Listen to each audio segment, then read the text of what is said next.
Je m'appelle Ludovic Chornion, j'ai 45 ans, je suis marié, j'ai 3 enfants de 22, 20 et 7 ans. Je suis chef d'entreprise et je travaille dans le développement de la ressource humaine de manière générale, c'est-à-dire rendre les gens performants au travail. Donc je fais du coaching, de la formation, des séminaires, etc. J'apprends à gérer le stress, la communication, tout ce qui fait que par le comportement on peut devenir bon. Alors mon expérience sportive, j'ai pas toutes, mais en tout cas beaucoup des courses extrêmes qui ont été réalisées aux 4 coins du monde. Donc je suis avant tout un coureur à pied, donc je cours dans les milieux extrêmes. Donc ça veut dire j'ai traversé plein de déserts, que ce soit le Sahara, la vallée de la mort, des glaciers, etc. Donc par 55 degrés, 50-55 degrés, par moins 20, moins 30 degrés dans l'autre extrême, sous le niveau de la mer dans la vallée de la mort, à 6000 mètres d'altitude dans l'Himalaya.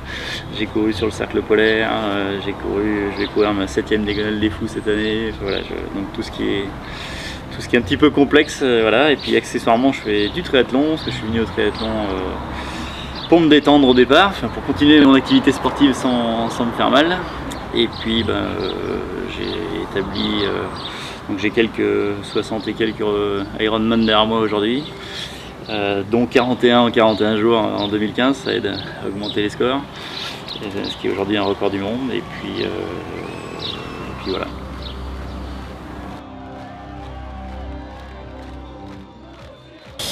Alors l'épreuve que Ludo prépare cette année, puisque toutes les années ont un millésime particulier, et donc 2017 sera l'année de l'Enduroman, ça c'est le nom exact. Et le principe c'est de rallier Londres à Paris, donc c'est l'Arch to Arc, centre de Londres à centre de Paris, sous la forme d'un triathlon longue distance, vraiment très longue distance, dans un format un peu différent, puisque ce sera un début par la course à pied d'environ 160 km qui devrait l'emmener de Londres au bord de la Manche à Douvres exactement.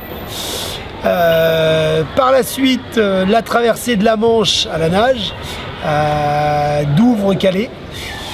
Si on part sur la ligne droite, ça représente environ 40 km, mais c'est très rare que les triathlètes, ou en tout cas les nageurs qui participent à cette épreuve, réalisent une ligne droite parfaite à cause des courants essentiellement. Donc on s'attend plutôt à une cinquantaine, voire 60 km si tout se passe pas bien. Et puis ensuite, une fois arrivé à Calais, ce sera rallié Calais à Paris en vélo. Une petite balade de santé de 300 km. Voilà, avec l'arrivée sous le symbole de l'Arc de Triomphe à Paris. Et comme Ludo ne fait rien à moitié, bien entendu, il ne pouvait pas s'arrêter là. Et pour associer le Vendômois, le Loir-et-Cher, qui lui tiennent à cœur malgré tout, il s'est dit, et si on rentrait de Paris à vélo le lendemain du retour, le lendemain de l'arrivée à Paris, avec le staff, avec tous ceux qui ont envie de le suivre, en récup. Et évidemment, on lui a dit ok, et le lendemain de l'arrivée à Paris, on fait un petit retour à vélo jusqu'à la porte Saint-Georges. Ce qui sera mon 3e arc, c'est la porte historique de Vendôme, l'entrée de Vendôme, le symbole qui figure même sur les armoiries. Et voilà, donc ça s'appellera, dans mon cas, Arch to Arc, tout porte Saint-Georges. En tant qu'entraîneur de natation, j'ai préparé des athlètes sur des épreuves en piscine essentiellement, mais également sur de l'eau libre, avec certains défis parfois sur des 10 km en eau libre. Et là c'est quelque chose où je pars totalement dans l'inconnu. En tant qu'entraîneur, la traversée de la Manche, c'est quelque chose qui pour moi reste un petit peu mystérieux. Il y a des choses que je maîtrise pas, et c'est peut-être ça finalement qui me plaît tant dans cette aventure. C'est qu'est-ce qui nous attend, et du coup qu'est-ce qu'on met en place pour essayer d'y arriver du mieux possible, quoi.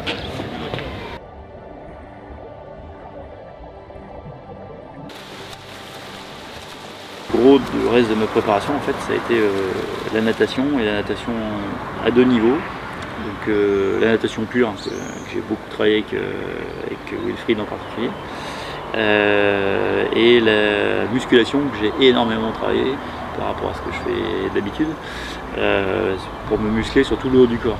La stratégie, c'est pas d'avoir des beaux petits muscles saillants, c'est juste de repousser au plus tard le moment où la fatigue m'obligera à nager moins bien. Cette année, la difficulté, c'était pas de revoir ses bases. Ses bases, il les avait. Depuis le défi 41, les bases techniques, il les avait. Cette année, il a fallu ancrer ces choses-là et mettre en place un cycle où il a fallu l'amener à nager plus longtemps. Où l'intensité n'est pas importante, puisque le but, ça va être de traverser la Manche. Donc, c'est pas l'intensité qui va compter vraiment. C'est plus de maintenir cette technique de nage et de maintenir une efficacité, on va dire, dans sa nage sur une durée longue. Donc du coup, on a changé un petit peu le principe cette année. Et avec Vincent Farjas, son préparateur physique, on va dire, on peut le nommer comme ça, et ami également, il y a eu un cycle de préparation à sec de mise en place pour réduire la quantité de nage. Parce qu'à un moment, le but c'était d'éviter de le voir nager trop longtemps pour éviter les blessures. Encore une fois, la blessure à l'épaule, elle est récurrente sur quelqu'un qui répète le geste. Donc pour éviter ça, il y a eu un gros travail physique. Le but c'était de faire une préparation physique pour permettre à Ludo d'arriver avec je dirais d'être équipé et d'être préparé pour supporter la traversée de la nage en natation. C'était pas tant sur l'aspect, je dirais, endurance cardiaque, parce que là, il n'a pas besoin de support ou quoi que ce soit, mais c'était plutôt d'apporter, à travers une préparation physique, je dirais localisée sur les muscles du haut du corps, lui permettre de faire la traversée en natation sans être cramé au bout de, je sais pas, 10 ou 15 km, sachant qu'il en restait 30 derrière. Donc le but c'était ça. Et ça a été assez flagrant de voir les progrès physiques entre le mois de janvier quand on a commencé et là le mois de juin où c'est pas le même. Clairement, ça se voit physiquement et ça se voit dans sa façon de nager. Il a gagné en efficacité. Maintenant, reste à savoir s'il a gagné en longévité. Ça, on le saura très prochainement. Dans le vert, c'est du 5-1. Le l'isostar, c'est dans le jaune. Pour la Manche, je ne me suis pas amusé à traverser la Manche. Je me suis juste amusé à aller y nager quelquefois 4, 5, 6 heures. Voilà, donc ça, par contre, ça a été très très riche d'enseignements, de 1000 choses sur ma tenue, sur les crèmes, sur ma posture, sur l'alimentation, sur le mal de mer, moi qui ne l'ai jamais eu, voilà, je l'ai découvert, même en nageant, sur la houle, les courants, voilà, la sensation de bien nager et puis de regarder qu'en 1 heure on a fait 1,6 km, on se dit ah, il y a un problème, ça s'appelle un courant. Par contre, effectivement, on peut changer de cap et puis faire du 5 km/h. C'est plus sympa, mais voilà, donc ça fait partie des incertitudes inconnues pendant toute la partie natation. C'est est-ce qu'on a les bons courants et tout ce qui va bien pour pas s'user. Je pense qu'il a les capacités de la boucler en 15 heures. C'est un petit pari qu'on s'est pris avec Will, qui l'entraîne en natation, que sur sa, je dirais, capacité intrinsèque, je pense qu'il doit être capable de le faire en 15 heures. Alors Ludo, il a planifié 20 heures. Mais je pense que sans aléas et extérieurs, je dirais de gros aléas extérieurs, je pense qu'il est capable de la boucler à peu près en 15 heures. Donc c'est ce que je lui souhaite, mais s'il a fait en 20 heures, ce sera très bien aussi.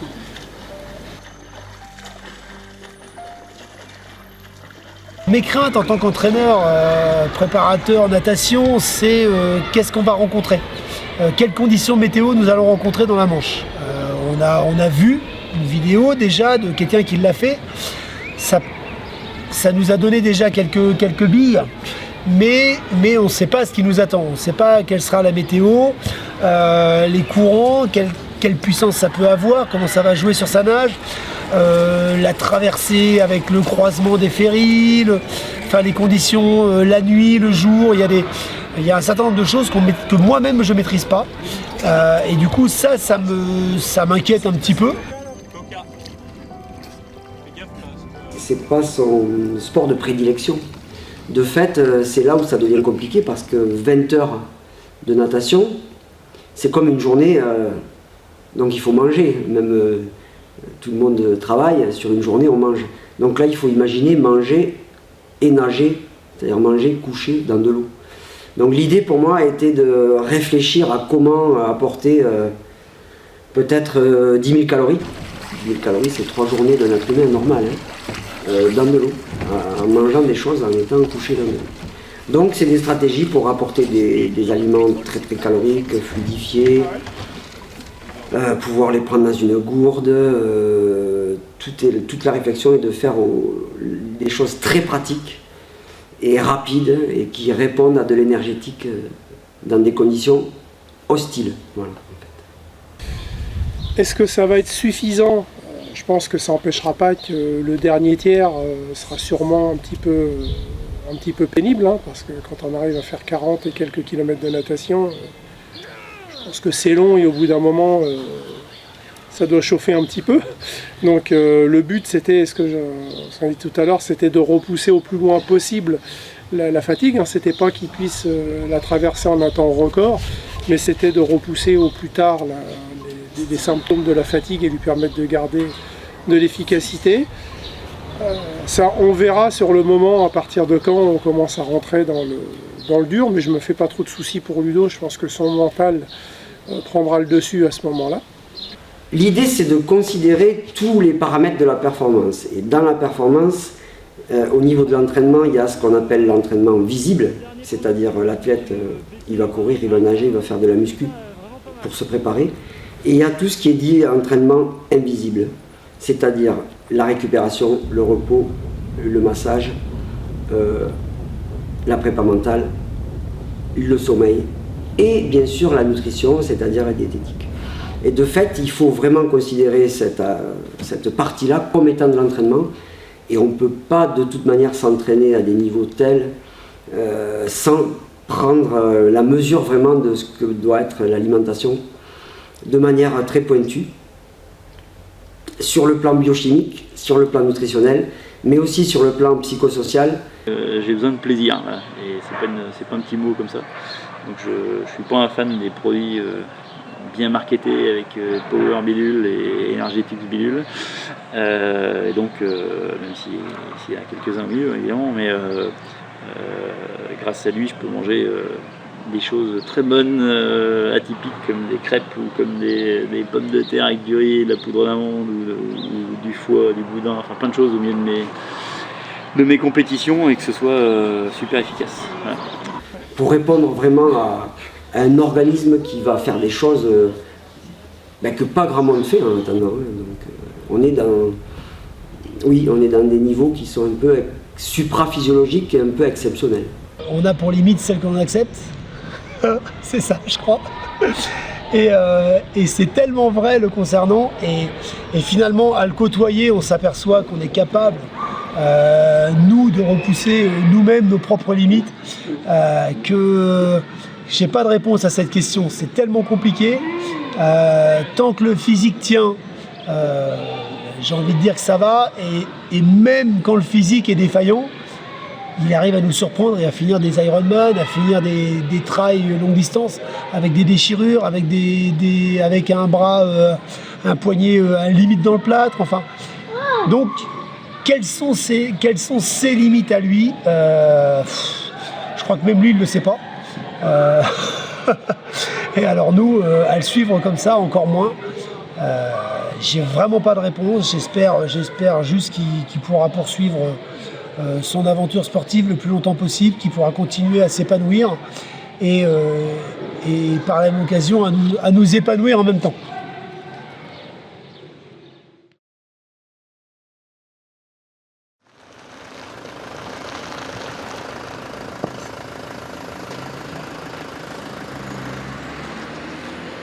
On est parti le lundi matin.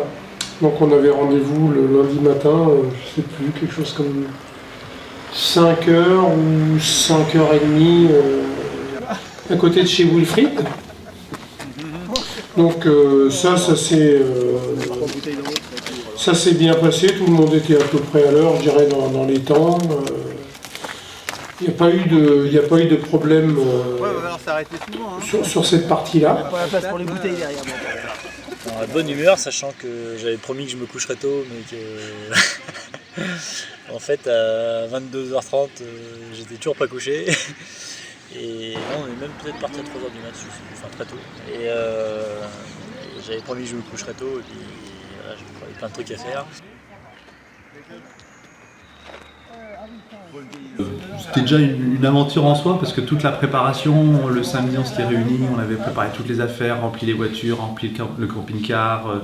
On s'était vu aussi le vendredi soir, il nous avait étalé toutes ses affaires pour nous montrer tout ce qu'il avait dans ses sacs pour qu'on puisse savoir vraiment où ça se trouve les choses pour que ce soit naturel, qu'il n'ait pas à le dire.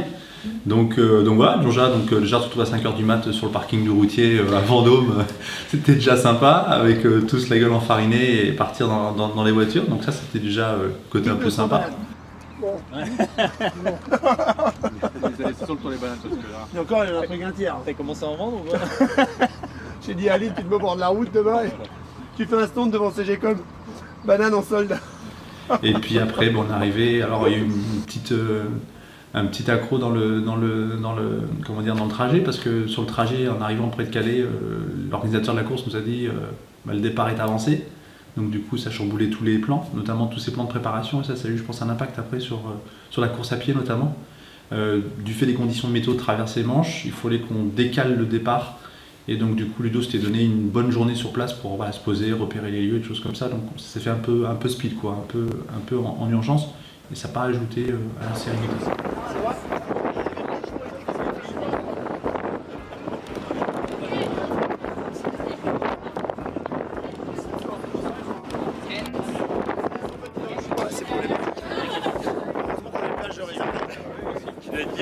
Voilà, après traverser de la Manche sur le ferry comme des gamins, on s'est bien amusé. On a hélas, je sais pas, mais bénéficié du régime Ludo au niveau alimentaire. Donc c'était plâtré de pâtes et plâtré de riz à volonté matin, midi et soir, quoi. Donc au niveau diététique, on va mettre ça de côté, mais pas très recommandé pour le tout venant, on va dire. Donc là, impeccable.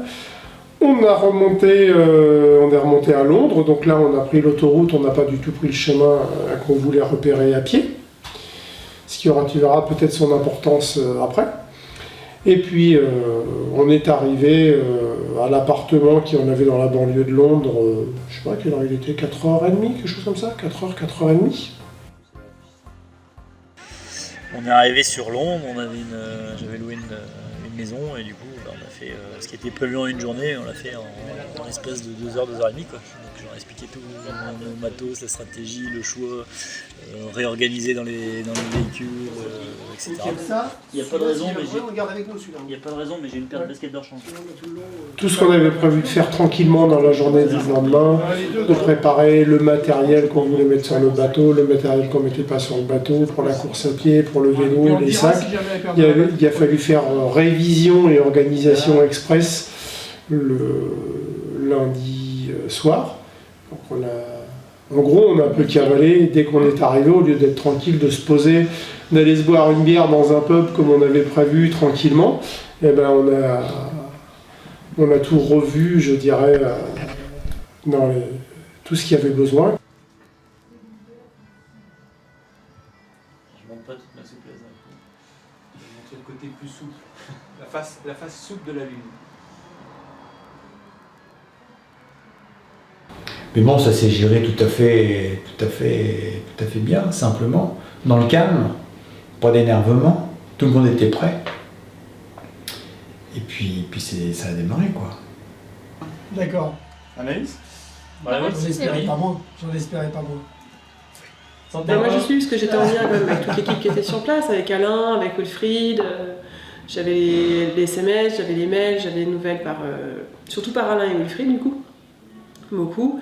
Et puis après je mettais à jour sur la page Facebook quand il fallait, quand Anaïs pouvait pas le faire, on se réveillait toutes les deux. Après le ressenti c'est compliqué parce que quand tu es engagé dans une aventure au départ, on était tous ensemble et puis d'un seul coup l'aventure elle se passe loin de toi. C'est frustrant, c'est extrêmement frustrant. Mais vraiment, il y a une partie de j'aurais bien voulu être sur place et puis profiter aussi. Et puis ça laisse une petite partie un petit peu, au début un peu difficile à gérer.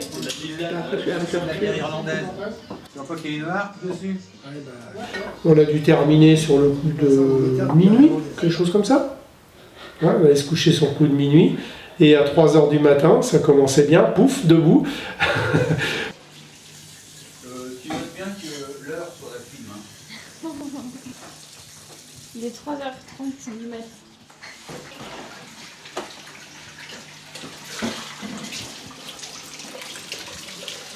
Ça va les gars? Ouais. Pas trop dur de réveil? Tape la vaisselle. Tape la vaisselle, on fait le plein.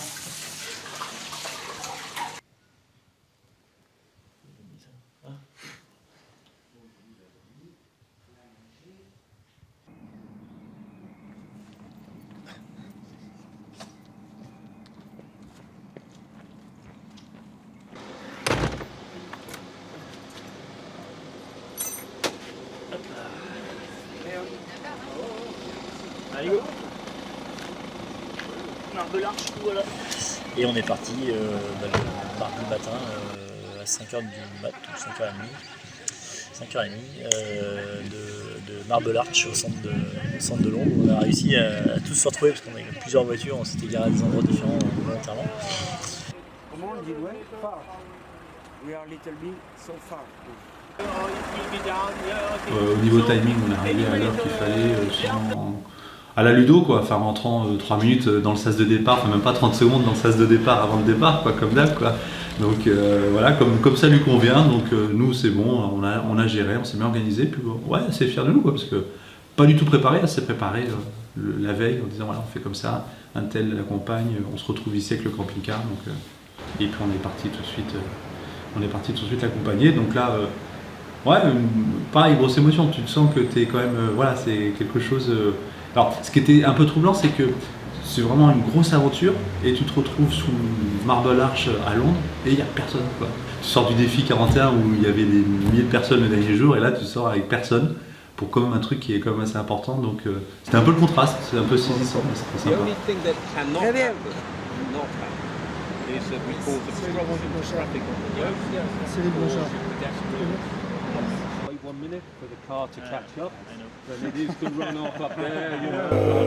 Bon départ de Marble Arch, ça s'est très bien passé, un temps merveilleux. Hein. Temps merveilleux, c'était l'euphorie, parce que tout allait bien, c'était le début, tout le monde s'entendait bien, c'est vrai qu'on rigolait bien, tout était prêt, tout était calé.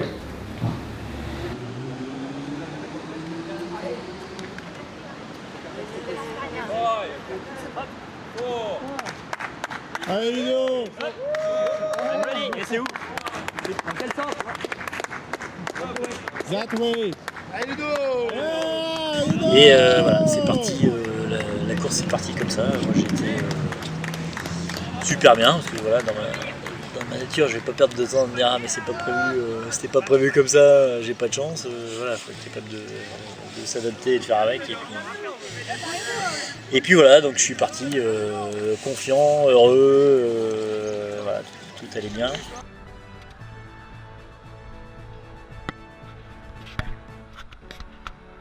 Donc il est parti pour la course à pied à 6h30 et donc là, nous on est reparti tranquillement vers le camping-car. On a attendu qu'il passe vers le camping-car, ça fait le premier point de rencontre.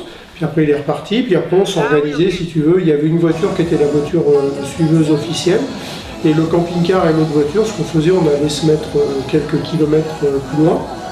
On se garait et puis une fois qu'il était passé, il se ravitaillait, s'il avait besoin de ravitailler, et puis on repassait, on allait se repositionner comme ça, c'était prévu qu'on se positionne de petit saut en petit saut comme ça sur toute la longueur du parcours.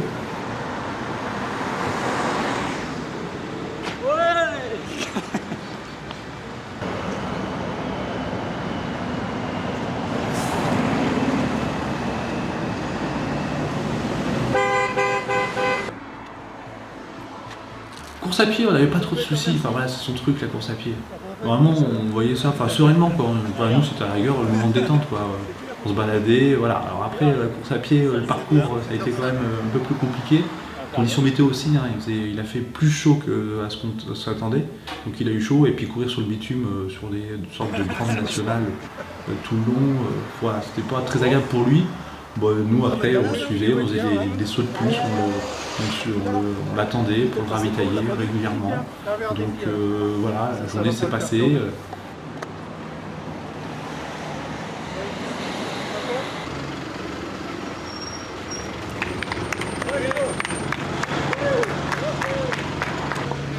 Ça va mon Ludo? Pour l'instant pas mal, mais on va pas s'entraîner. Il y a deux petites côtes là. Ouais, c'est sympa la petite côte là, ouais. On a bien senti que ça va bouger un peu. T'as l'autre, tu vas me défoncer la BM. Ok. Tu pourrais faire la vaisselle quand même, merde. C'est parce que ça descend. Ouais.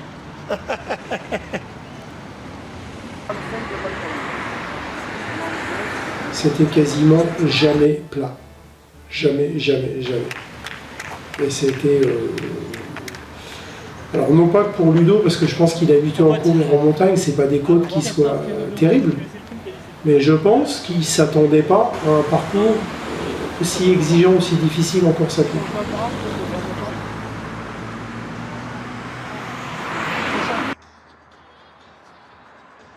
À un moment, on s'est quand même tapé 30 km de montée.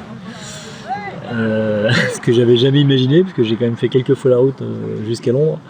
Mais quand on est en voiture, on se pose pas la question de savoir si ça monte ou ça descend, et ça monte vraiment en fait. Voilà. Au bout de 60 km, on voyait le centre de Londres.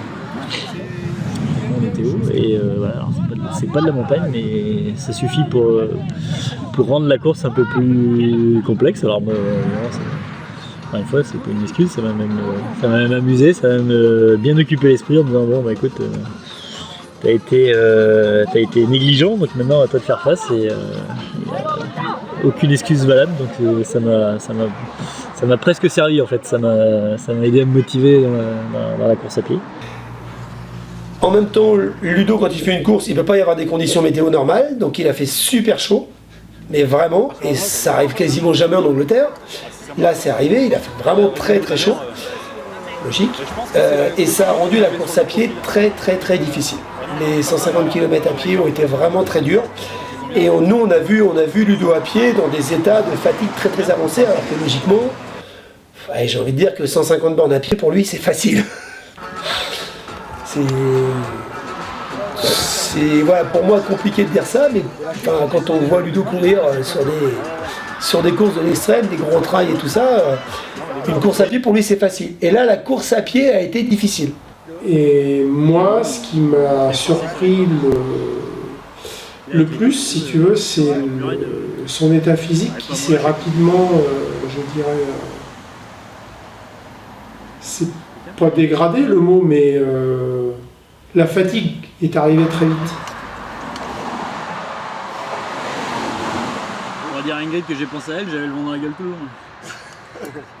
C'est vrai que le parcours était un petit peu... peut-être un peu plus chaotique que prévu, et puis bon Ludo, ça lui a coupé un petit peu les pattes, et c'est vrai qu'il était entamé. C'est vrai qu'il était entamé. Moi, je m'en suis rendu compte personnellement parce que il m'a demandé d'intervenir pendant la course à pied, et ça, c'est pas dans ses habitudes.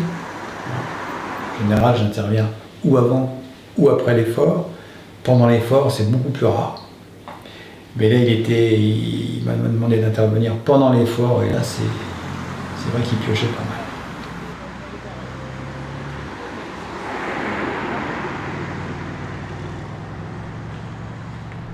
Quand tu te projettes sur ce type d'épreuve où tu sais que tu as 150 km à pied, tu dois enchaîner avec la traversée de la Manche, et puis derrière, tu dois pédaler jusqu'à Paris une fois que tu es arrivé à Calais. Si au milieu de la course à pied, il y a déjà des traces de fatigue, tu dis oh aïe. Oh aïe. Qu'est-ce qui se passe?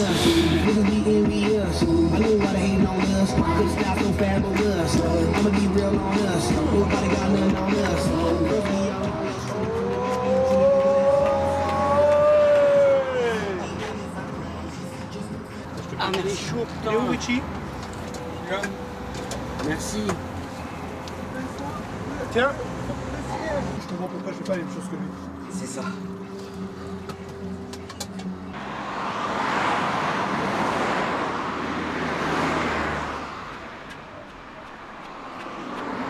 Sur la course à pied, on l'a senti pas très frais. À un moment, il s'est posé parce qu'on a fait une petite erreur. On s'est un peu trop projeté pour le prochain ravitaillement parce qu'on traversait une ville. On ne pouvait pas s'arrêter dans le milieu de la ville. Donc du coup, on s'arrêtait 2-3 km plus loin, mais c'était en haut d'une côte. Et là, on l'a arrivé. Alors c'est Alice qui l'a vu arriver. Elle l'a vu arriver pas bien, comme elle peut le voir parfois. Donc il titubait, il slalomait. Donc là, c'est que ça allait pas du tout. Donc on s'est posé dans un coin. On s'est même fait alpaguer par...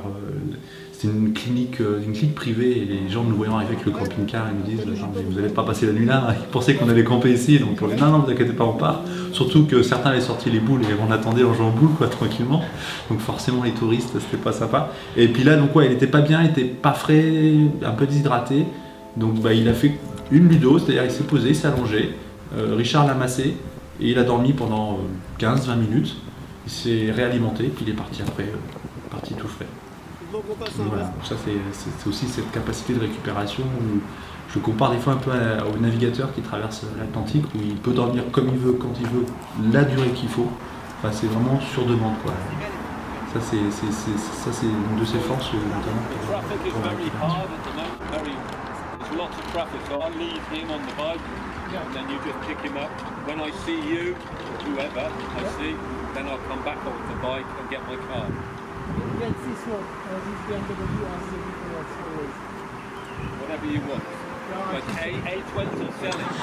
Donc ça m'a presque aidé dans ma course parce que ça m'a occupé, ça m'a challengé, c'était top, mais j'ai vraiment eu très très chaud.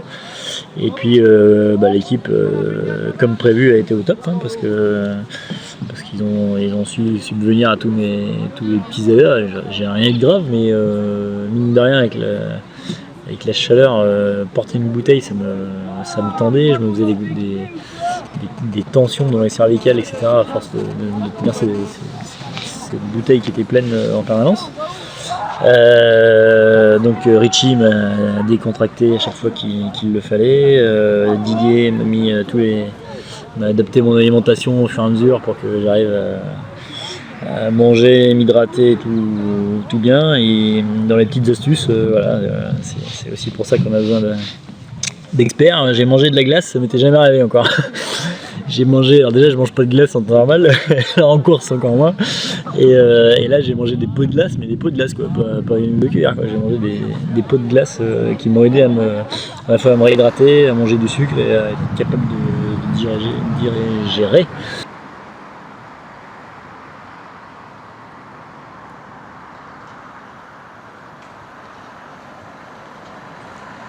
Le staff médical se repose.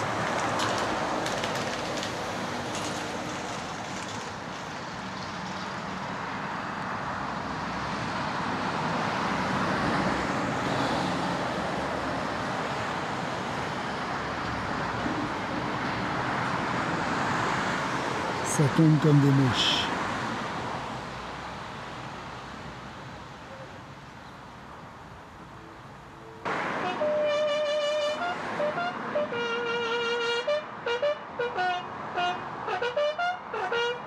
Plusieurs à être venus me rejoindre sur le parcours, par contre c'est quand même vraiment sympa. Donc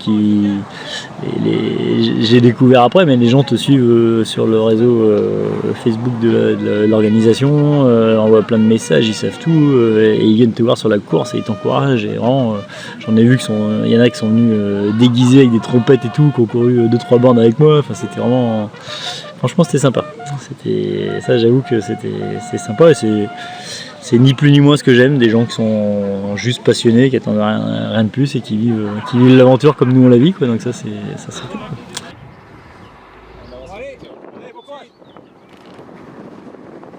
Je suis passé sur la 2x2 j'en ai traversé même, et j'ai couru des kilomètres et des kilomètres et des kilomètres au bord de route où il n'y avait même plus de bande d'arrêt d'urgence, et donc tu as des semi-remorques qui sont lancés pleine voie comme des bagnoles et tu te dis bon j'espère qu'ils m'ont vu. et que je vais pas me prendre un rétro, un rétro dans une épaule. Donc voilà, au niveau plaisir, honnêtement, c'est pas de course, surtout quand on est amoureux de montagne, de désert, etc. C'était pas franchement le pire. Heureusement que j'avais mon équipe pour m'occuper et penser à autre chose, parce que franchement, là, au niveau paysage, c'était pas ça. Maintenant, ça fait partie de la course et tous ceux qui ont fait Arch to Arc sont passés par là, donc il n'y avait pas de raison de passer par ailleurs, quoi. Mais clairement, je pense qu'il y a moyen de faire des beaucoup plus beaux parcours entre Londres et Douvres, mais voilà quoi. Donc dans 3 bornes 3 bornes, oui. Allez. Ça faut tout couple.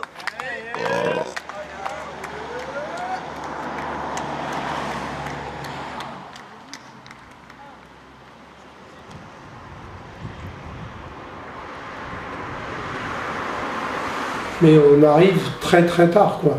Et où on pensait être relativement large sur les horaires, on arrive, je dirais, avec 2 heures ou 3 heures de retard par rapport à ce qu'on avait prévu, quoi. Et au lieu d'avoir 6 heures de repos, il y en a toutes 3.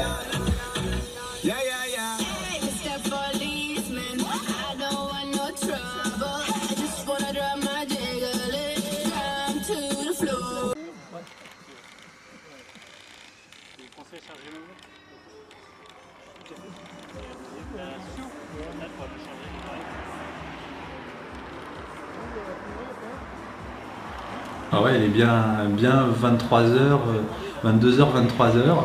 Donc Douvres, c'est pas lourd, hein. C'est un port, c'est juste, voilà, c'est vraiment les quais. Et arrivé à Douvres, en plus, il perd un peu l'organisateur qui le suivait pour lui montrer la route.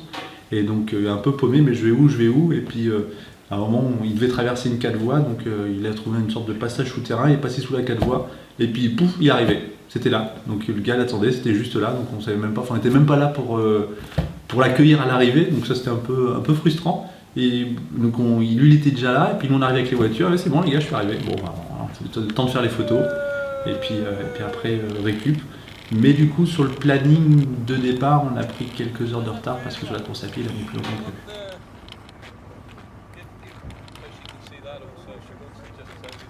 Loin d'être aussi facile que ce que j'avais imaginé. Mais encore une fois, c'est de ma faute. J'ai été superficiel, je me suis dit que 150 bornes c'était rien par rapport à ce que j'ai l'habitude et que pour moi Londres, l'Angleterre c'était pas connu pour être un pays de montagne, donc ça allait être tout plat. Voilà, donc, voilà à peu près la préparation que j'avais fait de la course à pied. Je m'étais concentré sur le reste en disant que c'était là où ce serait le plus rentable. Bon, heureusement, expérience aidant, je l'ai passé sans souci.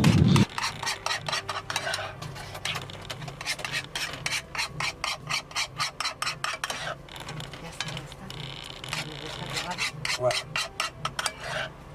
Qui rentre, donc il fait sa cryothérapie, il rentre tout de suite dans sa cryothérapie, puis après il y a Richard qui le masse pendant 1 heure et demie, et puis après il va se coucher. Donc le camping-car il est juste à côté, il était positionné de manière à ce que le bateau soit pas trop loin après, et donc on a laissé Vincent, Anaïs et Will avec Ludo dans le camping-car dormir. Ils ont dû dormir 2 heures, 3 heures, parce que je pense que c'était un départ à 6 heures, il devait être présent à 5 heures sur le bord du quai. Donc ils ont dû se coucher vers 1-2 heures du matin, donc ça a vraiment été une nuit très courte pour eux. Dans le camping-car en plus, un peu à l'étroit avec les 2 grands gaillards, t'imagines bien ce que ça a dû donner.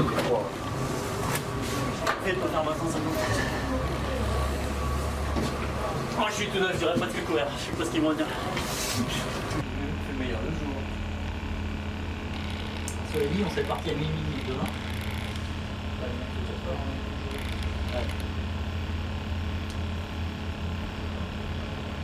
Ouais, ouais.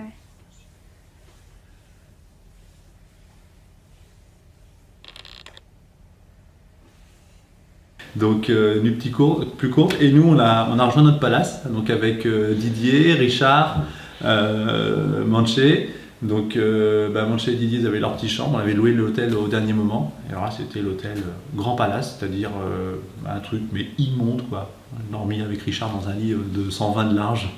On a dormi mais c'était même pas...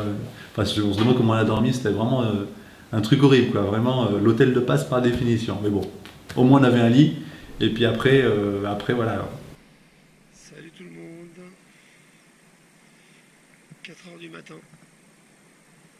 On attend le bateau qui va nous emmener tout là-bas, de l'autre côté. Donc le matériel se prépare. Vous pouvez le voir. Vincent déjà sur le pont. Oh, il est beau, on dirait pas qu'il a fait un petit footing Et puis voilà, et puis quand je me suis donc relevé le matin pour partir nager, donc j'étais en pleine forme, confiant, heureux, voilà, pas l'ombre d'un doute, d'une question, etc. Voilà, avec tout le travail qui a été fait. Anaïs, c'est geste de soleil obligatoire dès le matin. T'as fait la fête hier soir ou autre chose? T'as peu dormi? On a dormi quoi? Au total, ça a fait quoi? 3 heures? Ah non, à peine. 2 heures de sommeil. 2 heures de sommeil. Et nous après, du coup on s'est levé tranquillement, on a pris un petit déj, tranquillement, un petit déj à l'anglaise, donc on a bouffé des haricots le matin avec du boudin, donc ça n'a pas plu à tout le monde mais c'était sympa. Puis après on a repris le ferry, on est reparti dans le ferry et on a traversé la Manche. On était chargé de ramener la voiture, enfin les voitures, les 2 BN et puis le camping-car. Donc là, il n'y a pas eu de problème. Puis arrivé à Calais, il fallait préparer le camping-car, préparer l'arrivée des filles qui venaient avec le véhicule utilitaire avec les vélos et tout le bazar. Réveillé à 4 heures ce matin? Donc il était 2 heures. Ah, tu voulais échapper à la vaseline, Vincent, hein?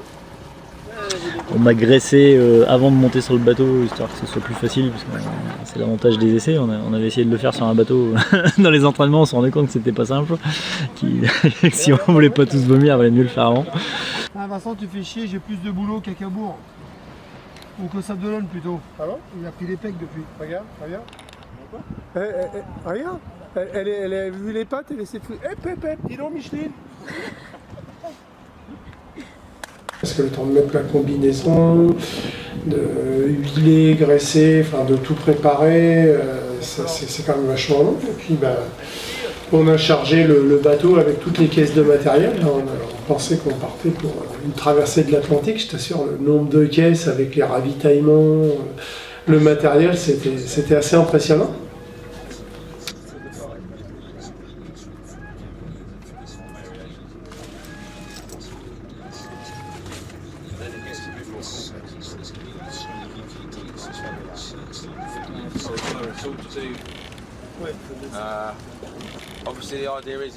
Le temps que l'organisateur nous fasse un petit peu les débriefs, l'explication du règlement, des choses à respecter, on a pris quasiment 45 minutes de retard sur l'heure de départ, qui, selon nous, a une importance sur le résultat final quand même.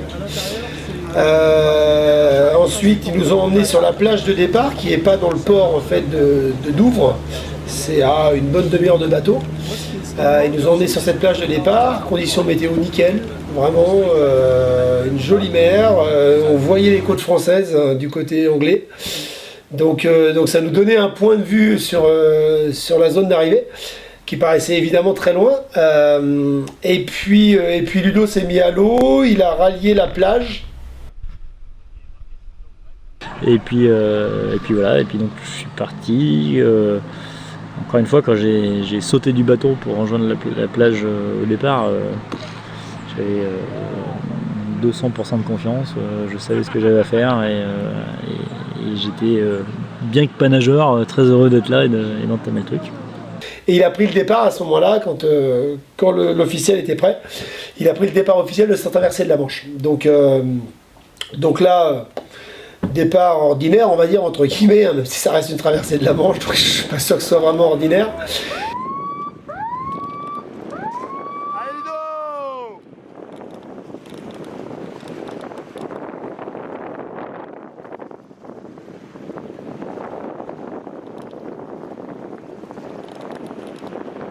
Cette fois, c'est vraiment parti.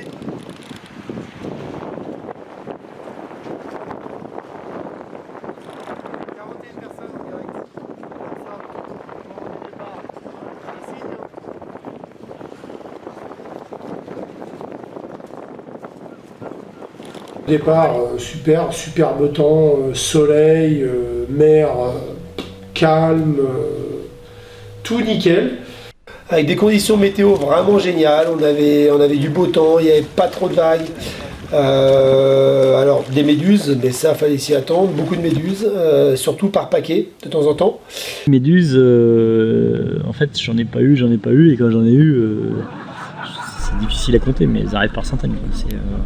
C'est vraiment c'est impressionnant quoi. Et donc au début j'ai commencé à sortir la tête en me disant mais il voit pas qu'il y a des méduses, qu'est-ce qu'ils foutent, ils veulent me prévenir machin, mais en fait ils seraient essoufflés s'ils avaient sifflé parce qu'il y avait des bancs de méduses quoi, voilà. On va passer des centaines de méduses.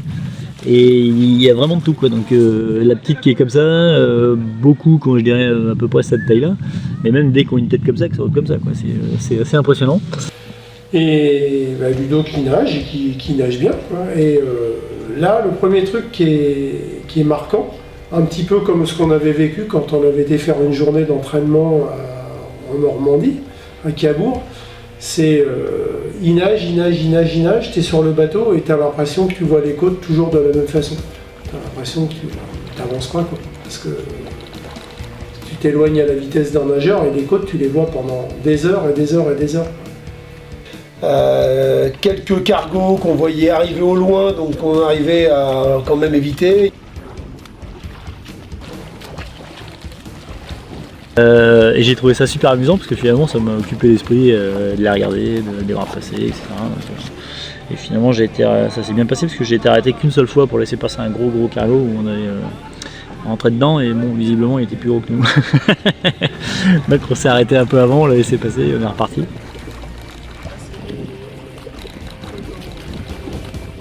Surprenant dans ce type de sport, puisque traverser la Manche, on voit son bateau, non c'est pas du tout au courant de rien, on a laissé le cerveau aux copains et aux pilotes surtout, mais on ne sait pas si on est parti à l'est, au sud, à l'ouest, s'il y a un courant, si on doit passer des choses, on sait rien, on sait juste qu'il y a un bateau, il faut suivre le bateau, et voilà, faut pas chercher à se poser de questions,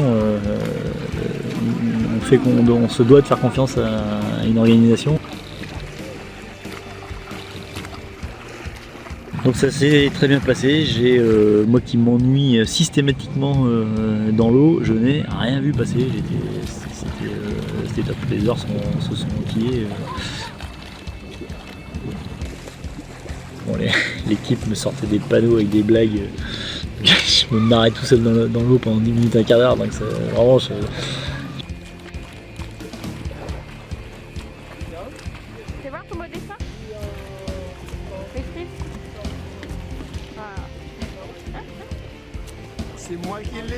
Et puis on va dire que les 15 premières heures se sont vraiment très bien passées, ravitaillement toutes les heures, on s'était mis d'accord pour lui signaler toutes les heures un ravitaillement, on avait défini un protocole, il nous disait ce qu'il voulait manger et puis on lui emmenait avec une perche ce qu'il souhaitait manger. Ça c'est de l'eau et l'autre c'est la fleur.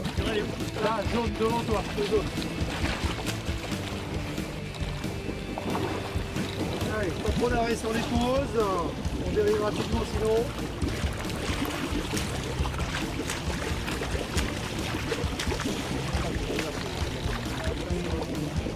Allez, c'est bon ça.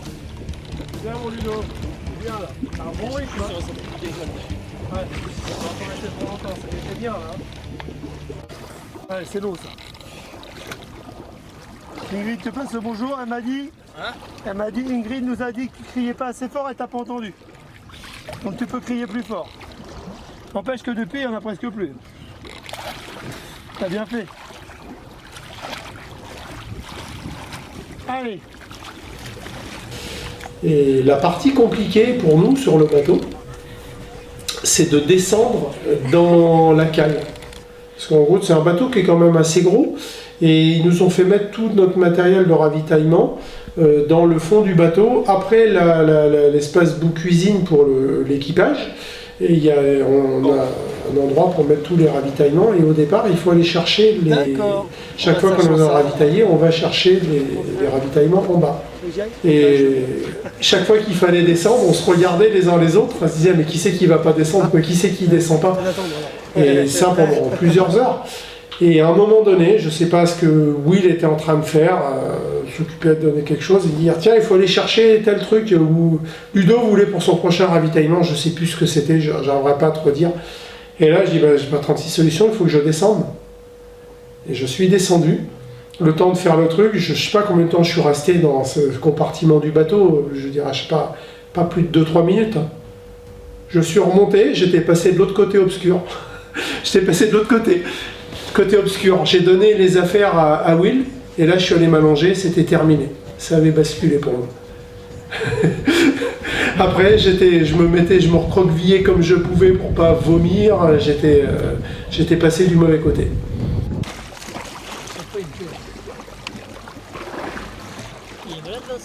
Ouais.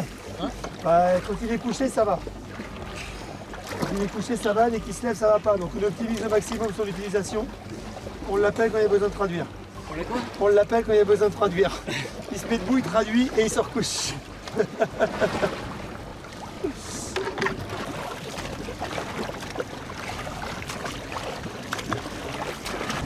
Petit préparatif pour le ravitaillement du 13, j'allais dire 13e kilomètre, mais non, de la 13e heure, comme c'est marqué là. 13. Je me suis dit que ça allait l'agacer un petit peu ça pour la fin. Il a failli pas s'arrêter d'ailleurs, pas faire de pause à cette heure-là. Ouais. C'est ça. Donc il a demandé coca.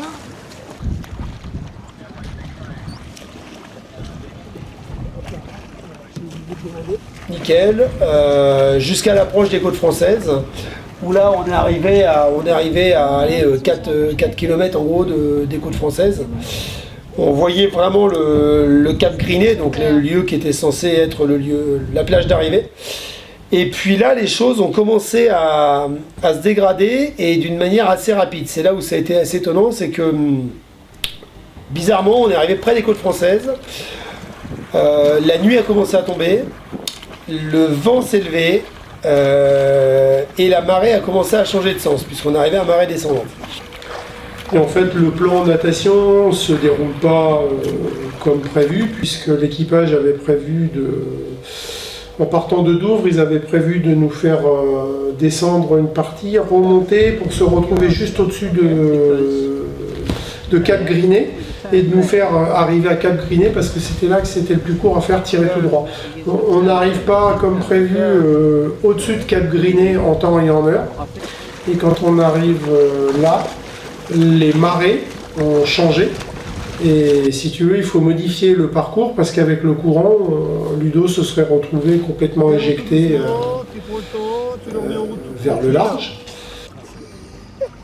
Et au bout de 17 heures, ça a été une question, c'est que j'avais déjà nagé 60 km.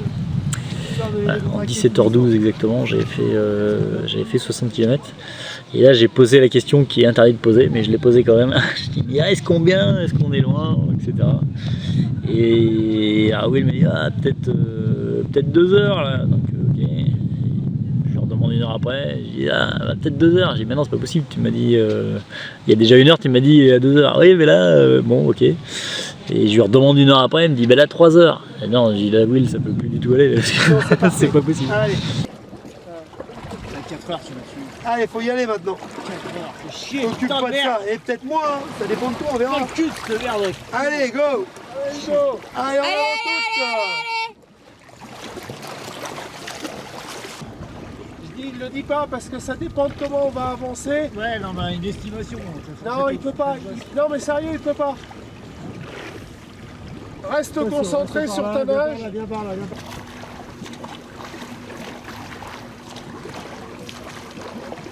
Ouais, c'est ça. Les conditions météo sont devenues, alors je ne vais pas dire dantesques, mais vraiment très très difficiles, avec des vagues, avec du vent. Il s'est retrouvé régulièrement projeté contre la coque du bateau. Il s'est retrouvé 2 à 3 fois à passer sous le bateau. On l'a vu passer sous le bateau, on se demandait même où il était. Il y a une fois ou deux où on a été un peu inquiet même parce qu'on ne l'a pas vu ressortir tout de suite, donc forcément sur le coup un peu inquiet. Et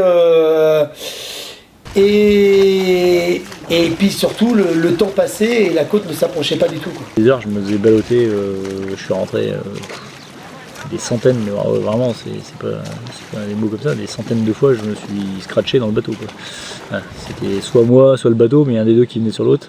Et je me suis tellement scratché dessous qu'une fois je suis carrément passé sous la proue, quoi.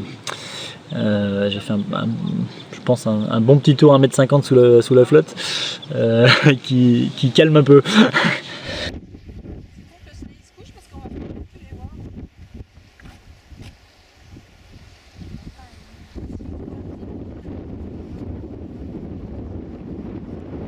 On attendait, on essayait de les voir, essayer de dire, voilà, d'estimer quand est-ce qu'ils allaient arriver, où ils allaient arriver. Donc on se baladait avec la voiture le long de la côte pour essayer de les voir, et on les a jamais vus en réalité, on les a jamais vus.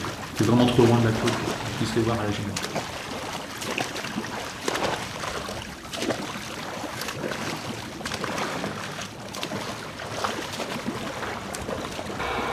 C'est compliqué quoi. Et là, tu aperçois que ça avance plus quoi.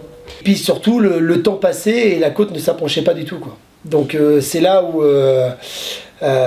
nous on le voyait parce qu'il avait au départ une flashlight au bras qui est une lumière en fait qui émet des flashs qui tient avec un scratch, et en fait cette flashlight c'était une super mauvaise idée parce que ça lui faisait à moitié un garrot au niveau du muscle, et du coup il pouvait quasiment plus servir du bras où il y avait la flashlight. Pendant 2-3 heures cette flashlight l'a empêché de nager comme il faut. Le moment où il aurait fallu franchir ce courant, et du coup, au bout d'un moment, on a dit ok, on vire la flashlight, on met une petite lampe derrière le bonnet et puis derrière la combi, un petit truc lumineux de couleur, et puis là, ça changeait tout. Sauf qu'on était déjà rendu à 18, 19, 20 heures de course, quoi. Un mauvais choix de ma part, parce que je l'avais testé, je l'avais identifié. De nuit, moi j'ai des lunettes fumées, ça marche plus du tout, et je savais qu'il fallait des lunettes claires, donc voilà, sauf que les lunettes que je prends et qui sont absolument merveilleuses pour moi, parce que même après 20 heures de natation, j'ai toujours pas un peu de buée, pas une goutte d'eau, donc c'est typiquement ce que j'aime dans mes lunettes. Elles se font pas en verre non fumé. Et plutôt qu'avoir des lunettes qui prennent l'eau et qui m'allaient pas ou qui me faisaient mal au front, etc., j'ai pris le parti de garder mes lunettes fumées. Voilà, donc ça, objectivement, ça a compliqué quand même ma gestion avec le bateau. J'arrive à voir la hauteur du bateau, mais quand on est en nuit noire et qu'il y a juste une lumière dessus, ça complique vraiment la tâche. Sur le bateau, et l'arbitre sur le bateau nous disait bon bah là par rapport au courant, on va essayer de se rapprocher plutôt de cette plage là maintenant, parce que celle-là on l'a loupée, donc on va essayer d'aller plutôt chercher par là, et effectivement on s'est vu qu'avec les lumières, puisqu'après on ne voyait plus rien, avec les lumières on dérivait de gauche à droite, on voyait bien le phare du Cap Criné se déplacer vers la droite, et du coup nous on allait vers la gauche, sauf qu'on ne s'approchait pas des côtes. À mon niveau dans la Manche, en fait, avec les vagues qu'il y avait, je ne voyais pas la côte en fait. Tout le monde la voyait, mais sauf moi, quoi. Donc je savais pas combien de temps il me restait, je savais pas quelle distance j'avais, je savais pas, parce qu'on m'aurait dit t'as 500 mètres, accélère à fond, comme ça, comme ci, voilà, mais c'est ça que j'ai trouvé très difficile pour mon niveau d'expérience. Là c'est dur pour lui, il voit pas du tout la direction. Il sait pas combien il reste, nous non plus. C'est dans ces moments-là qu'il faut avancer.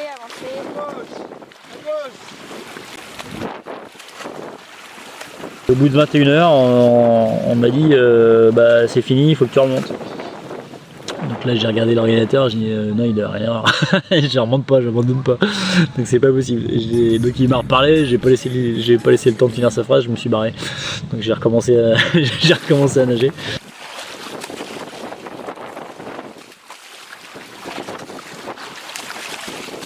Il est revenu, je sais pas forcément très longtemps après, mais là il est venu nous voir, il dit non les gars c'est plus possible.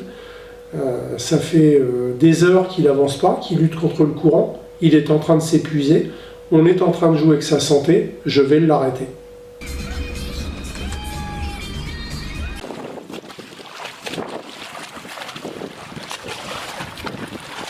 Il voyait bien que la technique de Ludo était plus efficace sur la fin, il y avait quand même 22 heures de natation, que ça avançait pas, que ça faisait 7 heures qu'on luttait et qu'on n'avançait pas, et que s'il avait fallu attendre un courant porteur, il aurait fallu attendre peut-être encore 5 à 6 heures, et que c'était clairement inutile, et qu'à un moment, sa santé était en jeu.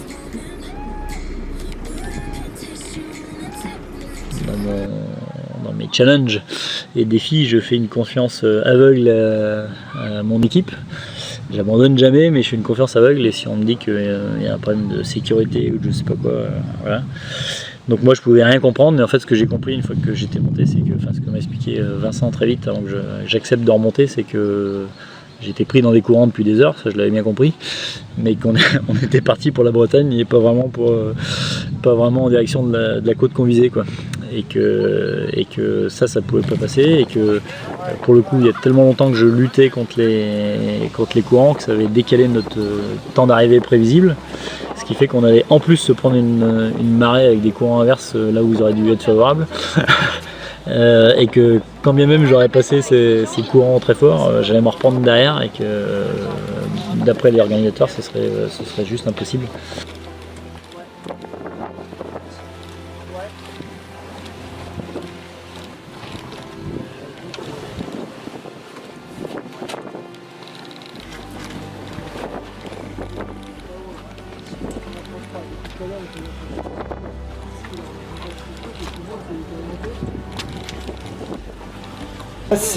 C'est sorti de l'eau, c'est monté sur le bateau, et là on prend pleinement conscience de la difficulté malgré tout qu'il a pu ressentir, parce que cette sortie de l'eau a été vraiment très très difficile. Alors physiquement, je pense qu'il y a aussi une petite...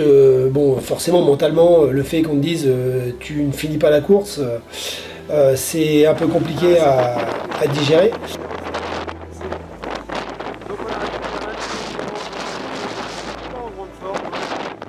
Vraiment au maximum, et après d'un coup là il ne répond plus, les yeux fermés, plus rien. Alors là direct je lui ai mis des baffes, je sais pas si c'est mes réflexes de secourisme qui sont revenus, mais je l'appelle, il répond pas, je lui mets des baffes, enfin je me dis oh allô, réponds quoi, et donc là enfin sur le coup un peu vraiment on part dans les réflexes, mets des baffes, réponds-moi, et là Wilfried il dit non mais je crois qu'en fait il est juste tombé dans son sommeil profond, quoi, il était tellement épuisé, et là Dan arrive inquiet, et il me dit mais vous êtes sûr qu'il respire et tout, donc là c'est à ce moment là que moi je me mets bien sur lui, je vérifie qu'il respire, et après je me mets sur lui pour lui tenir chaud. En plus des couvertures, parce qu'il n'y a rien de mieux que la chaleur humaine au final pour se tenir chaud. Donc du coup je m'allonge sur lui, et au passage je m'assure de vérifier sur des temps réguliers qu'il respire.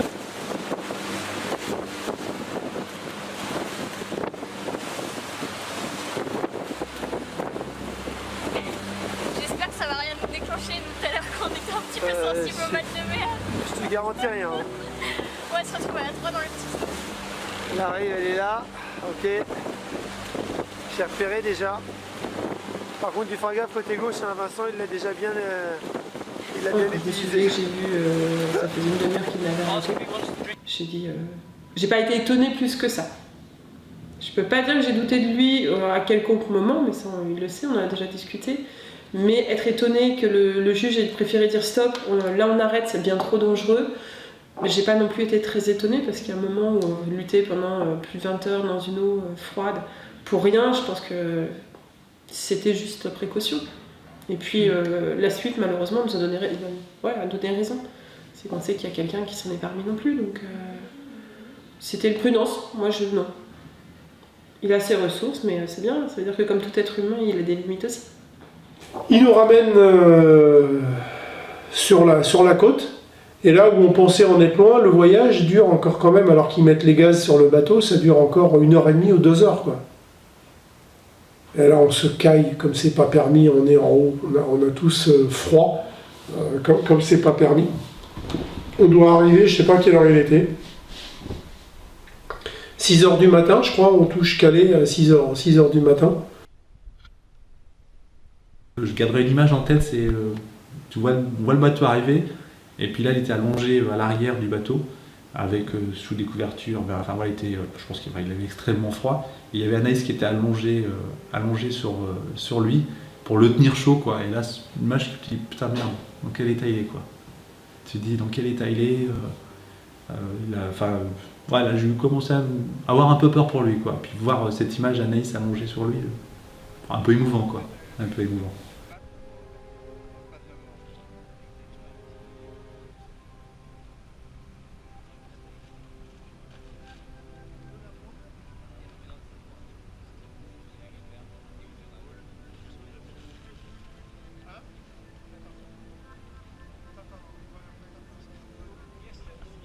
Puis quand j'ai vu sa tête sur le bateau,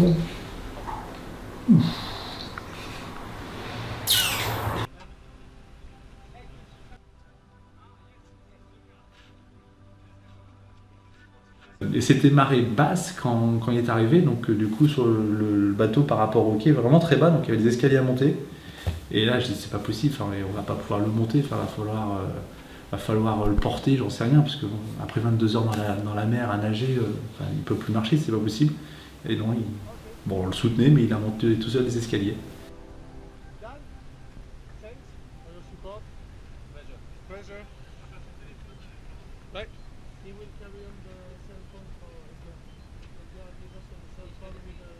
Il a monté tout seul les escaliers. Alors il avait vraiment le visage tout bouffi en plus, parce qu'avec avec le bonnet, ça avait vraiment comprimé, donc il avait vraiment le visage extrêmement bouffi, tout déformé. Alors, voilà, le visage 22 heures dans la flotte, forcément, le visage il se modifie. Donc voilà, les traits vraiment tirés, mais à part le froid et le côté fripé de la peau et bouffi, ça allait lui. Ça allait. mais il s'est remis très vite, hein, très vite, il est allé tout de suite dans le camion, douche, cryothérapie, soins bien entendu. Ça nous a bien mené, ça nous a bien mené jusqu'à 7h du matin. Hein. Ça, hein. Et voilà, l'arrivée s'est passée comme ça. Vraiment, c'était pas très joyeux, tout s'arrête entre guillemets, et le sentiment qu'il n'y a pas de bruit, personne ne parle. Enfin, l'aventure s'arrête, entre guillemets, voilà, c'est ça, l'aventure s'arrête. Voilà, et j'ai dormi 3 heures dans le camping-car.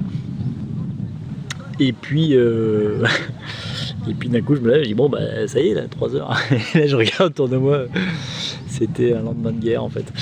Il y avait mes fringues étaient étalées je pense sur 50 à 100 mètres dans des buissons en pleine ville. Il y avait à manger par terre, des tables, des vêtements, des gens qui dormaient dehors. Enfin c'est juste apocalyptique autour de notre matos. Et puis c'est Aline et Véro qui nous avaient rejoints à Calais. Eux étaient sur place à côté du camping-car. Et donc on a dû arriver vers 5h du matin, un truc comme ça. Hein.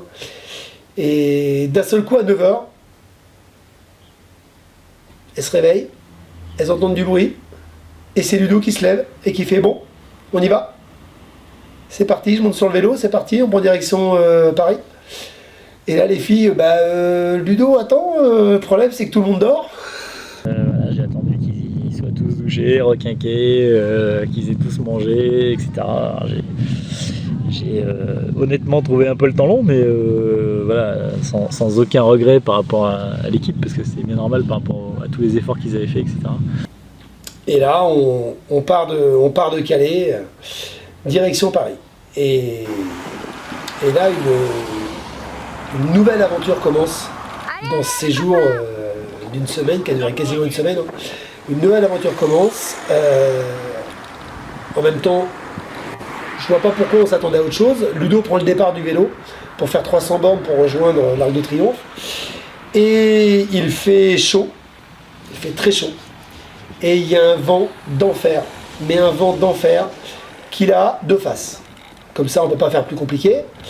Et les côtes du nord, c'est que des montées et descentes. Que ça. Et en sachant qu'il avait 60 premiers kilomètres le long de la côte, pendant 60 km, ça a été des montées et descentes avec le vent de face et avec la chaleur. Et là, on le suivait en voiture et on voyait le compteur qui tournait autour des 15-20 km/h. Et là, on s'est dit, les 300 km, et puis on n'est pas rendu à Paris. Je sais pas. Tu veux un autre coussin pour mettre sous tes pieds? Le temps s'y prêtait pas, il était fatigué, Ludo, il avançait pas, puis on voyait le temps qui passait, et puis on dit mais il va jamais être à Paris ce soir, c'est pas possible. Et puis effectivement, il faisait une chaleur à crever, c'était fou. Arrêt sur la route, le parasol ouvert, la glace, le brumisateur, tout y passait. Et puis c'est vrai qu'à un moment, on a eu un orage terrible, il tombait des grêlons, des gros grêlons, gros comme des œufs de caille. Hein. Et c'est vrai qu'on a ramassé des grêlons, pas mal de grêlons, on a mis dans les sacs plastiques qu'on a foutu dans le frigo du camping-car. Et on a utilisé ces grêlons pour le rafraîchir un petit peu la tête, le tronc cérébral derrière, permettre de tenir un petit peu. Il ne pouvait pas boire, pas s'alimenter, il avait vraiment la bouche très sèche, ça lui brûlait. Donc on a essayé de trouver des palliatifs à ça. Donc on les mettre, faire pulvériser d'un brumisateur, lui donner ce genre de choses. Et ma femme qui est infirmière, Laure, je lui ai demandé, t'as pas une idée pour ce genre de choses? Et elle a une bonne idée, alors tu vas trouver ça débile. Elle m'a dit, achète du Lanzoil. Lanzoil, c'est la paraffine qu'on donne aux gens qui sont diabétiques, qui sont constipés pour aller à la selle. Et du coup, le Lanzoil, c'est une sorte de confiture. Et c'est de la paraffine. Et donc, du coup, je lui ai fait bouffer ça. Et par contre, c'était super. Alors, ça marchait 20-30 minutes, quoi. Mais ça le soulageait sur le moment. Et donc, on avait le paquet de Lanzoil, on était arrêté dans une pharmacie. Et le paquet de Lanzoil en train de bouffer ça. Donc, ce qui a permis d'apaiser un peu ses symptômes. Nous, on voit le temps qui passe, commence à se dire l'arrivée sur Paris est à ce rythme-là prévu. Ça, c'était la veille, il était 17-18 heures en gros. À ce rythme-là, on n'est pas arrivé avant 7-8 heures du matin, demain matin. Ça veut dire que ça fait encore plus de 10 heures à rouler. Ludo est quand même fatigué. Nous, on est complètement cramés. Parce qu'on a beau essayer de surlayer pour dormir sur des pauses de 15-20 minutes pendant que ça roule, enfin, un peu dans le camping-car et tout ça, mais on est clairement cramé. On voit le temps qui passe, on sait que la course est finie. Et du coup, sur un ravito, il y a Alain, donc le doc, le médecin de Ludo, qui ont fait repartir Ludo et puis nous dit, le staff, on se réunit. Et puis, faut qu'on parle. Et voilà, si on continue comme ça, on n'est pas avant 3-4 heures du matin à Paris. La course est terminée, donc on sait que de toute façon, il n'y a pas de classement. Est-ce que ça vaut le coup vraiment de continuer? Ils voulaient revenir jusqu'à Vendôme après en vélo avec les copains. On voulait privilégier ça, plutôt favoriser ça, qu'on ait du temps de récup pour qu'ils puissent faire le vélo avec les copains, leur tour sur Vendôme. Et puis voilà, donc là on a pris la décision qu'on l'arrêterait. Donc c'est-à-dire qu'au prochain ravito, on faisait il faisait à peu près 7-8 km en vélo. Il s'arrêtait tous les 7-8 km où il buvait un petit peu. Et une fois sur deux, il mangeait. Et donc du coup, on a pris la décision de l'arrêter. Alors on s'arrête un peu plus loin pour le ravitaillement. Ah, Ludo, arrête-toi. Non, c'est bon, ça va, je vais. Et donc bien sûr, il s'arrête pas au ravitaillement, donc il trace. Alors, je dis, c'est bon, il le sait, quoi, il a compris. Voilà, et puis après, il était obligé de s'arrêter un moment. Et puis voilà, il a arrêté. On lui a dit avec Vincent, avec Will, avec Richard et Didier, on a dit voilà, Ludo, c'est fini, on arrête. T'arrêtes ici, tu poses le vélo, on se pose ici. Là, c'est plus raisonnable. Et là, il n'a pas cherché à discuter très longtemps. C'est là que tu vois que le contrat moral qu'il a avec Alain, il est quand même costaud. Parce que le contrat moral, c'est Alain le suit médicalement, assiste, choses comme ça, mais ils ont un contrat moral. Si Alain dit on arrête, c'est on arrête. Et là, il a respecté le contrat à la lettre. Bon, il a râlé un peu sur le moment, mais 5 minutes après, tout le monde se marrait. On avait déplié les tables et les chaises sur le bord de la route, et puis on buvait un coup, on bouffait, etc. Puis on se marrait bien, quoi. Puis on est tous repartis en voiture à Paris. Où le camion de Cryo nous attendait. Au pied de l'hôtel, là, je sais plus, c'était à Saint-Cloud, ça. Ouais. Ludo a fait une cryo, il s'est fait après il est parti se faire masser dans la chambre. Ils nous ont tous proposé, on a tous fait une cryo sur le bord du trottoir. Alors on était dans le camion, mais c'était improbable quand tu vois un camion avec des fils et des tuyaux qui sortent de partout et un tas de mecs qui rigolent, qui montent là-dedans. Enfin, ça fait un peu improbable, quoi. Et C'était juste un peu irréel, bon, c'était juste sympa, quoi. Puis après, on s'est fait une nuit d'hôtel, une vraie nuit d'hôtel. On a dormi 7 heures. C'est un truc de fou. Dormir 7 heures, c'est un truc de malade. Le lendemain, on s'est fait un vrai petit-déj. Pareil, quand ça fait 6 jours qu'on mange des barres de céréales, voire des pâtes le matin au petit-déj parce que c'est la course, parce qu'on enchaîne des trucs, enfin... Un vrai petit-déj tous ensemble autour de la table. On a pu profiter des tartines, de la confiture, des croissants. Et puis ensuite, nous sommes allés place Vendôme. J'ai eu la chance, parce que c'est de la chance, de rencontrer Cyril Blanchard qui était venu exprès là-bas pour me rencontrer, parce qu'il aurait dû me prendre sur la route, mais comme on avait mis le clignotant avant, du coup c'était plus possible, le vélo. Et donc voilà, il est venu, on a discuté au moins 1 heure, c'était vraiment génial, un vrai beau moment comme j'aime, de partage, d'échange, de plaisir, de simplicité, donc voilà. Et puis après on est reparti pour Vendôme, ça c'était plus classique et tranquille, pas de soucis.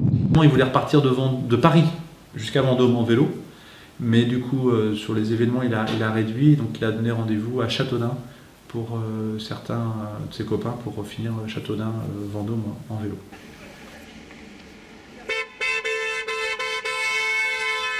À Châteaudun on a retrouvé donc des gars du club et puis on est descendu en vélo de Châteaudun jusqu'à Vendôme par les petites routes de campagne. Voilà. Et là, bon, moi je suivais de très très loin. Il y avait Will qui était à vélo et puis qui était devant, Ludo qui était à fond quoi, par contre. Enfin, comme si de rien n'était, s'était rien passé. Il n'avait pas fait 22 heures dans la branche, il n'avait pas couru 130 bornes, il n'avait pas fait je ne sais plus combien de kilomètres à vélo. Mais voilà, on manquait comme un gamin à jouer, à s'amuser. Et puis voilà, après arrivé à Vendôme avec le comité d'accueil, donc c'était sympa d'avoir toutes ces personnes au stade. Là.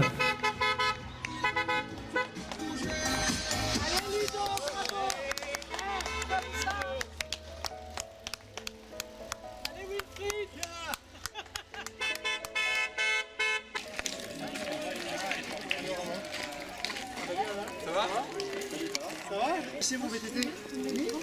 Attends, comme tu tournes pour suivre comme Il n'y a pas de la vasine qui parle.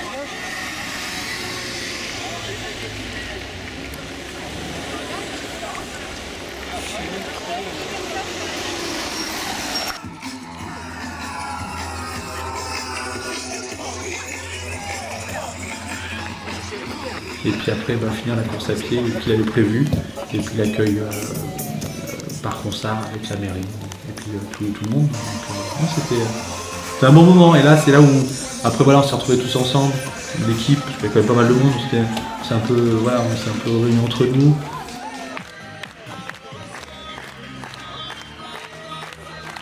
Mais ce qui est primordial pour réussir une aventure comme ça, c'est que c'est l'état d'esprit, quoi. De ne pas se plaindre, d'être heureux, de profiter du moment, de se dire qu'on va faire face, que voilà, on est là pour vivre quelque chose, pour le partager, pour se soutenir les uns les autres, parce que même entre eux, c'est passé des trucs, c'était top.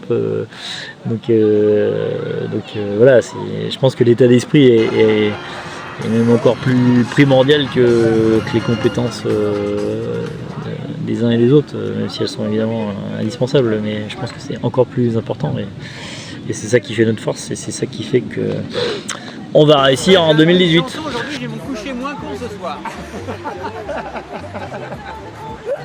On va t'apprendre des choses. C'est l'aventure humaine, quoi. C'est le partage qu'on a eu tous ensemble. On a quand même vécu 4-5 jours, je sais pas combien, mais 24 sur 24 ensemble, à le suivre.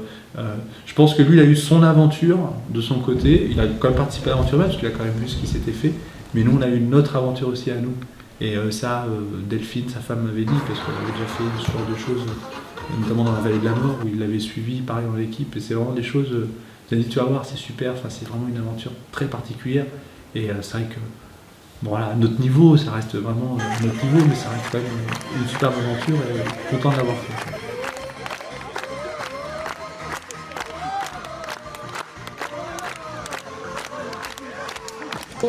Voilà, débriefer, retrouver tout le monde, et puis Et puis échanger sur tous les moments, qu'ils soient bons ou moins bons, hein, parce que des aventures comme ça génère beaucoup d'émotions. Voilà, c'était quand même du plaisir de venir. Une merveilleuse aventure humaine. Ça, de toutes les manières, c'était très fort. Il s'est passé quelque chose dans l'équipe. Hein. C'est vrai que ça, c'était étonnant.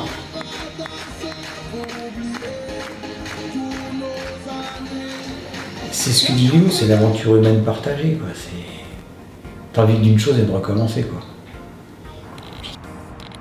C'était sympa de retrouver tous les gens qu'on connaît.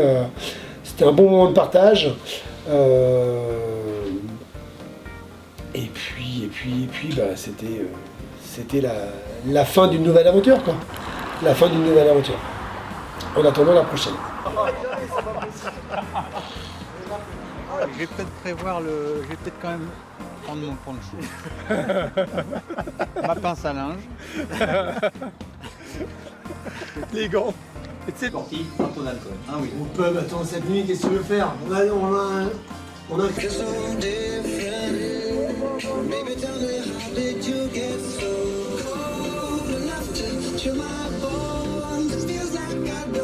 Viens mon Ludo, viens là, t'as un bon rythme hein. Ouais. Si t'avais autre chose, je voudrais bien. Mais bon, si t'as que ça, un peu. T'as pas besoin de haricots verts? Ça va? Autre chose? Ouais, très bien. Mais ça fait fou.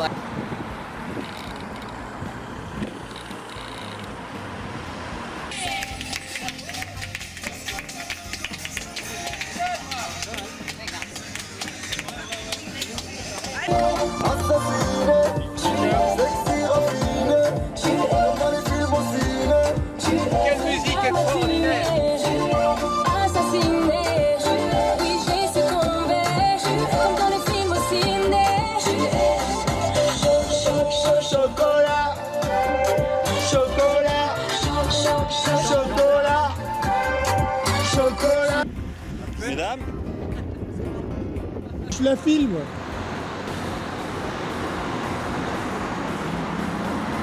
il faut prouver que j'ai les urines claires.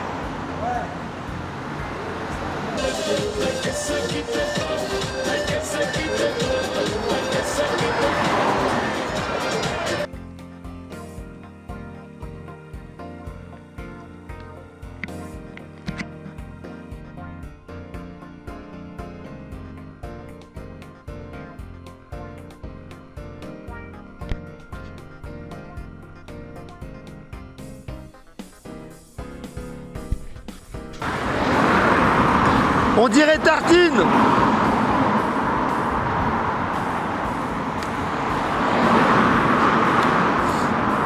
Ou moi à la fin d'un marathon.